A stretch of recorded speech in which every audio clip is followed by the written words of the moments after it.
साल 1665, गोलियों की आवाज, आसमान में गरजते फाइटर जेट्स और खेतों में धंसते टैंक। ये सिर्फ एक जंग नहीं थी, ये साउथ एशिया का सबसे बड़ा शोडाउन था और कैसे 17 दिनों में इतिहास बदल गया था। आज इस वीडियो में पूरी जानकारी जानेंगे।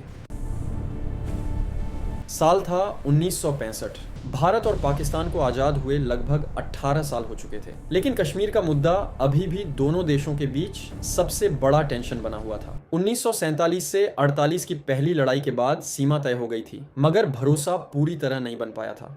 अप्रैल 1965 में गुजरात के रण ऑफ कच्छ में सीमा को लेकर झड़प हुई, जिससे हालात और गर्म हो गए।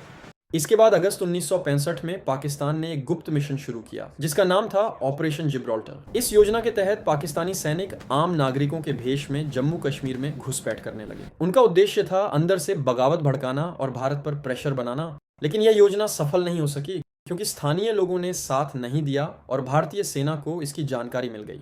इसके बाद पाकिस्तान ने एक और बड़ा हमला शुरू किया जिसे ऑपरेशन ग्रैंड स्लैम कहा गया। इस बार निशाना था अखनूर, क्योंकि अगर इस क्षेत्र पर कब्जा हो जाता तो भारत की सप्लाई लाइन कट सकती थी। स्थिति गंभीर हो चुकी थी। ऐसे में 6 सितंबर 1965 को भारत ने एक बड़ा और बोल्ड फैसला लिया। भारतीय सेना ने अंतर्राष्ट्रीय सीमा पार करते हुए लाहौर की दिशा में आगे बढ़ना शुरू किया और अब यह युद्ध केवल कश्मीर तक सीमित नहीं रहा, बल्कि एक फुल स्केल वॉर में बदल गया। पंजाब के खेमकरण सेक्टर में हुई बैटल ऑफ असल उतार इस युद्ध की सबसे महत्वपूर्ण लड़ाइयों में से एक बनी। पाकिस्तान ने अपने मॉडर्न पैटर्न टैंक्स के साथ हमला किया, लेकिन भारतीय सैनिकों ने स्मार्ट स्ट्रेटजी अपनाई। खेतों में पानी भर दिया गया, जिससे भारी टैंक कीचड़ में फंस गए और बड़ी संख्या में टैंक डिस्ट्रॉय कर दिए गए। इसी वजह से उस इलाके को पेटन नगर कहा जाने लगा। सियालकोट सेक्टर में भी जबरदस्त टैंक युद्ध हुआ, जहां दोनों तरफ से भीषण गोलाबारी हुई और सैनिकों ने असाधारण साहस दिखाया।